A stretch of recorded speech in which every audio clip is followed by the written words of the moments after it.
اعوذ باللہ من الشیطان الرجیم بسم اللہ الرحمن الرحیم۔ احباب گرامی قدر، اس وقت ہمارا ملک ایمرجنسی کی کیفیت میں ہے اور انتہائی مشکل حالات سے ہمارا ملک گزر رہا ہے، جس کے اکثر حصے پانی کی لپیٹ میں ہیں۔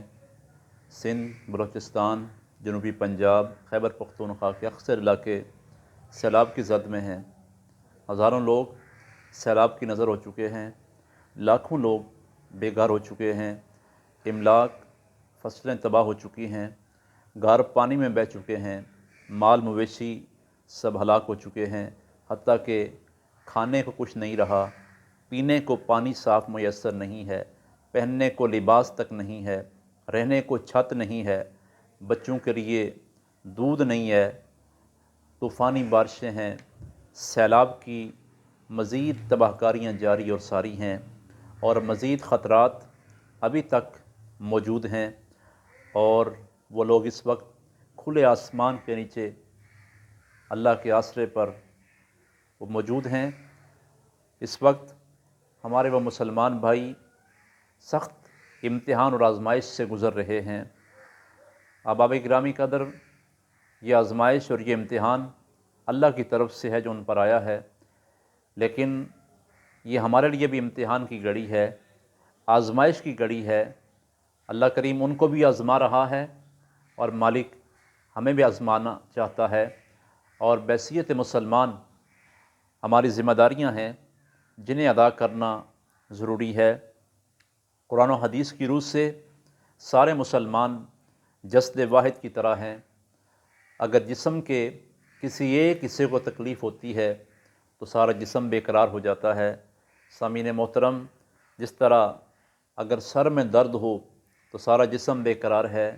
اگر آنکھ میں درد ہے سارا جسم بے چین ہے، بخار ہے تو سارا جسم بے قرار ہے۔ اسی طرح آقا کریم صلی اللہ علیہ وسلم نے سارے مسلمانوں کو جسد واحد کہا ہے، یعنی ایک جسم کی طرح ہیں۔ اس وقت ہمارے مسلمان بھائی تکلیف کے عالم میں ہیں، پریشانی کے عالم میں ہیں، بارشوں کی وجہ سے، سیلاب کی وجہ سے انتہائی مشکلات کے اندر ہیں۔ اس وقت انہیں ہماری مدد کی ضرورت ہے۔ اللہ کا قرآن کہہ رہا ہے، انما المؤمنون اخوہ، بے شک تمام مومنین بھائی بھائی ہیں آپس کے اندر۔ اور اللہ کا قرآن ہمیں یہ بھی فرمان جاری کر رہا ہے، وتعاونوا علی البر والتقوی،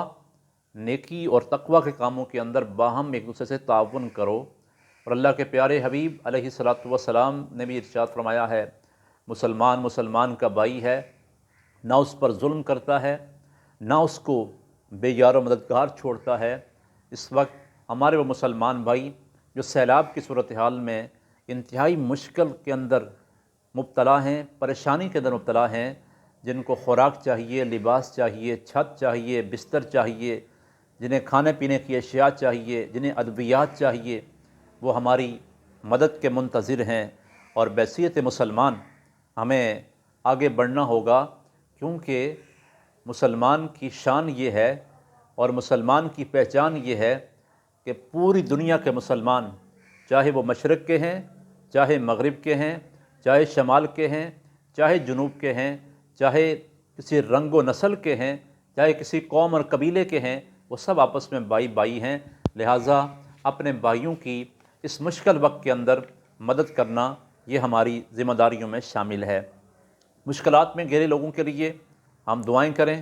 کہ اللہ کریم ان کی مشکلات کو آسان کر دے، مشکلات کو کم کر دے، اور اللہ مزید آزمائشوں سے انہیں محفوظ رکھے۔ اور اس کے ساتھ ساتھ احباب گرامی قدر عملی اقدامات کرنے کی ضرورت بھی ہے، کیونکہ اس وقت انہیں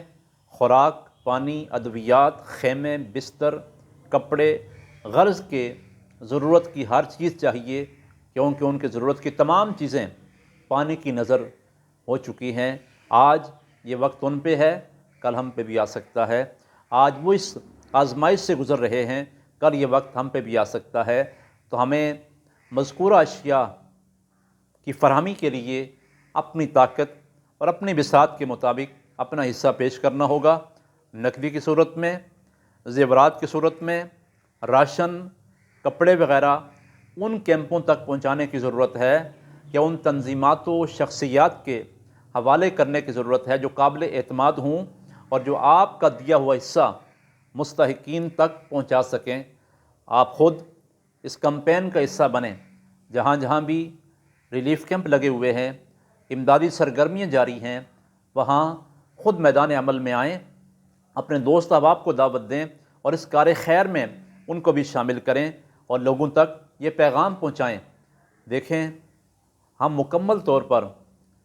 ان کی دکھوں کا مداوع تو نہیں کر سکتے، ہم مکمل طور پر ان کی مشکلات کو ختم تو نہیں کر سکتے، لیکن کم از کم یوسف علیہ السلام کے خریداروں میں جو ایک مائی تھی جو سود کی اٹی لے کر بازار مصر میں آئی تھی، اسے پوچھنے والوں نے سوال کیا تھا، کیا تو خرید سکتی ہے یوسف علیہ السلام کو؟ جہاں بڑے بڑے سرمایہ دار ہیں، جہاں بڑے بڑے خریدار ہیں، جہاں بڑے بڑے مالدار لوگ ہیں، اور تو ایک سود کی اٹی لے کر بازار مصر میں آئی ہے، کیا تو ان کو خرید سکتی ہے؟ اس مائی کا جواب کیا تھا؟ احباب گرامی قدر، اس نے یہ کہا تھا کہ مجھے معلوم ہے کہ میں یوسف علیہ السلام کو خرید نہیں سکتی، لیکن یوسف علیہ السلام کے خریداروں میں اپنا نام تو لکھوا سکتی ہوں۔ ہم ان کی مشکلات کو، جو سیلاب کے متاثرین ہیں، ان کی مشکلات کو ختم تو نہیں کر سکتے، لیکن کم از کم مشکلات کے اندر اپنے بھائیوں کی مدد کرنے والوں میں اپنا نام تو لکھوا سکتے ہیں۔ مشکل وقت کے اندر اپنے بھائیوں کے ساتھ کھڑے ہونے والوں میں اپنا نام تو لکھوا سکتے ہیں، ان کی مشکلات کو کم کرنے والوں میں اپنا نام تو لکھوا سکتے ہیں، کوشش کرنے والوں کے اندر اپنا نام لکھوا سکتے ہیں۔ اس وقت ہمارے مسلمانوں کا جذبہ انتہائی دیدنی ہے، اور ملک پاکستان کے کونے کونے سے احباب امداد پہنچا رہے ہیں، اور جہاں پر بھی ریلیف کیمپ لگے ہوئے ہیں وہاں پر بڑے جوش و خروش کے ساتھ احباب تعاون کر رہے ہیں، اور بیرون ملک سے بھی لوگ اپنی امداد پہنچانے کی کوشش کر رہے ہیں۔ اس وقت مسلمانوں کا جذبہ دیدنی ہے، اور ایسا ہی ہونا چاہیے۔ ایک مسلمان کی پہچان یہی ہے، چاہے کوئی مسلمان کابل میں ہو اور ہندوستان میں کسی مسلمان کو کانٹا چبھ جائے، اس کی تکلیف کا احساس کرنا، اس کے درد کو محسوس کرنا، اس کی تکلیف کا احساس کرنا، یہی تو ایک بندہ مومن کی شان ہے،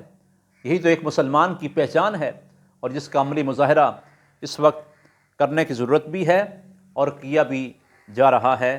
اخوت اسلامی کا تقاضا ہے کہ ایک مسلمان دوسرے کے غم، دکھ اور درد میں شریک ہو، چاہے وہ کسی بھی جگہ کا رہنے والا ہے، چاہے وہ کسی رنگ و نسل کا مسلمان ہے، لیکن ہے تو مسلمان، ہمارا بھائی ہے۔ اخوت اسلامی کا تقاضا ہے کہ ہم اس کے ساتھ کھڑے ہو جائیں۔ احباب گرامی قدر، یہ وقت ہے اخوت و بھائی چارے کا عملی مظاہرہ کرنے کا، یہ وقت ہے اپنی وحدت کو ظاہر کرنے کا، یہ وقت ہے یکجہتی کا عملی مظاہرہ کرنے کا، یہ وقت ہے اپنے دکھی بھائیوں کے احساس کا، ان کی مشکلات کو کم کرنے کا، یہی ٹائم ہے۔ اللہ کے پیارے حبیب صلی اللہ علیہ وسلم نے ارشاد فرمایا، اللہ کے کچھ بندے ایسے ہیں جنہیں اللہ کی بارگاہ سے کچھ نعمتیں عطا ہوتی ہیں، اور اللہ کریم ان کو دیکھنا چاہتا ہے کہ یہ میرے بندوں کی کو کیسے نفع پہنچاتے ہیں، اور جب تک وہ اللہ کے بندوں کو نفع پہنچاتے رہتے ہیں، اللہ کریم ان کو نعمتیں عطا فرماتا ہے، نعمتیں باقی رہتی ہیں ان کے پاس، لیکن جب وہ اللہ کے بندوں کو نفع پہنچانا چھوڑ دیتے ہیں تو پھر مالک کائنات ان سے وہ نعمتیں لے کر کسی اور کو عطا کر دیتا ہے۔ مالدار لوگ، ان کو اللہ کی بارگاہ سے جو نعمتیں ملی ہیں، دولت کی صورت میں، مال کی صورت میں، رزق کی صورت میں، آرام کی صورت میں، وہ اللہ کے اس انعام پر اللہ کا شکریہ بھی ادا کریں، اور اللہ نے ان کو توفیق بخشی ہے اور یہ موقع دیا ہے زندگی کے اندر، تو اپنے بھائیوں کو دل کھول کر اپنے اس تعاون کے اندر، اس مدد کے اندر شامل کریں۔ اللہ تعالیٰ کی بارگاہ میں دعا کرتے ہیں کہ مالک ہمیں جہاں جہاں بھی احباب اس عملی کام کے اندر شریک ہیں، اس مشن کو لے کے چل رہے ہیں، اللہ ان کی مدد فرمائے، اور مالک مشکلات میں گھرے ہوئے تمام مسلمان بھائیوں کی اللہ مدد فرمائے۔ اللہ مزید آزمائشوں سے اور مزید امتحان سے